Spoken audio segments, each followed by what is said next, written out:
Nashik road परिसरातील Moriya park खरजुल मळा या ठिकाणी एका अल्पवयीन मुलाचा वाढदिवस साजरा करण्याच्या कारणातून काही गुंडांनी माजी नगरसेविका जयश्री खरजुल यांचे पती नितीन खरजुल यांसह 3 जणांवर जीवघेणा हल्ला प्रकरणी नाशिक रोडमध्ये एकच खळबळ उडाली आहे। या घटनेची माहिती कळताच नाशिक रोड पोलीस ठाण्याचे वरिष्ठ पोलीस निरीक्षक रामदास शेळके यांसह पोलीस ठाण्याचे अधिकारी आणि कर्मचारी घटनास्थळावर दाखल झाले।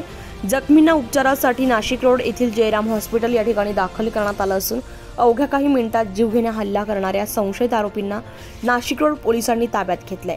जखमी नितीन खरजुल माजी नगरसेविका जयश्री खरजुल यांचे पती असून बांधकाम व्यवसाय किरण खरजुल हे देखील या हल्ल्यात जखमी झाले। या घटनेची माहिती कळताच जयराम हॉस्पिटल बाहेर एकच गर्दी जमली होती।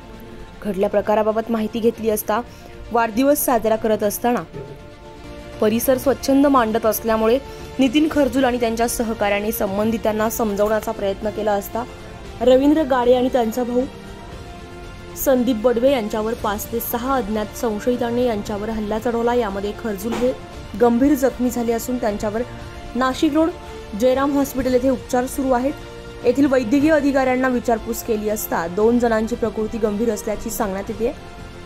हल्ला करणाऱ्या संशयितांना नाशिक रोड पोलिसांनी ताब्यात घेतलं असून पुढील तपास नाशिक रोड पोलीस ठाण्याचे वरिष्ठ पोलीस निरीक्षक रामदास शेळके यांच्या मार्गदर्शनाखाली सुरू आहे।